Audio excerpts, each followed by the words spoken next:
In today's video, I'm gonna show you how to change your Lemlist password.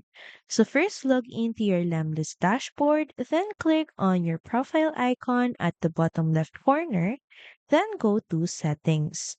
And here once inside account settings, just scroll down until you get to the security section.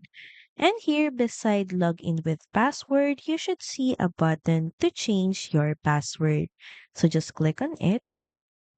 So for you to be able to proceed, you must first type in your current password, then press confirm. And now just type in the new password you would like for your account. Make sure that it's strong and that you use a mix of letters, numbers, and symbols. And once done, simply click on the confirm button. Thank you for watching this video. Also feel free to use our affiliate link in the description. Bye!